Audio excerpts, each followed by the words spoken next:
I'd say for new agents, remember it's at the very tail end of their training.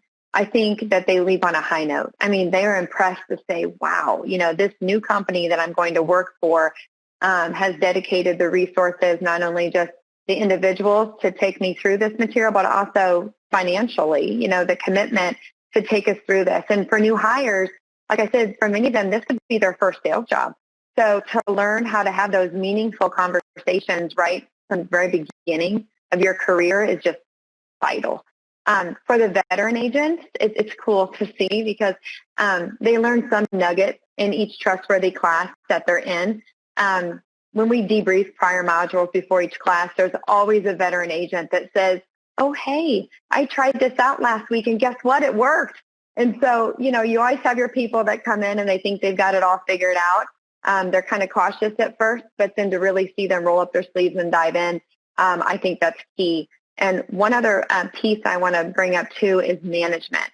The managers like that they have a roadmap for coaching, especially the new agents. I mean, many of our managers have been in their positions for several years. So to go back to onboarding a new agent and relive some of the struggles that go along with it, Trustworthy we found has been a great twofer because it's been great developing agents, but it's also an excellent development tool for our agency managers as well. Well, the first thing I would say is that one of the things that we wanted to do is we wanted to try to create some hype around this because there were so many people in the field that weren't aware of what was trustworthy selling and what another class, this type of thing. So we worked with your group to do some early marketing. So when they first start with the organization, I mean, here's my fancy PowerPoints I'm going to show you here. Ready? We created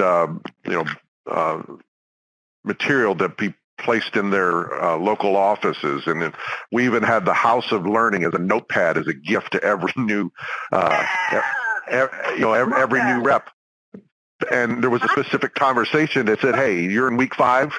You want to qualify for this because this is a big deal. So the anecdotal feedback on this thing was fantastic. We've got a ton of feedback that's gone all the way up to Troy. And then I just did a quick bit of data. I just looked at this and I said, okay, are people that don't qualify for trustworthy selling, what benchmarks are they hitting? And then the ones that do qualify, what benchmarks are they hitting? So after their 6-month time period, there's a benchmark every quarter for them to get continued subsidy compensation. And the non-qualifiers compared to the qualifiers at the 9-month benchmark, the trustworthy selling qualifiers, 122% more qualifiers than the non-qualifiers. And then, in other words, they qualified for the 9-month benchmark, 70% at the 12-month benchmark, and 400% at the 65-week benchmark.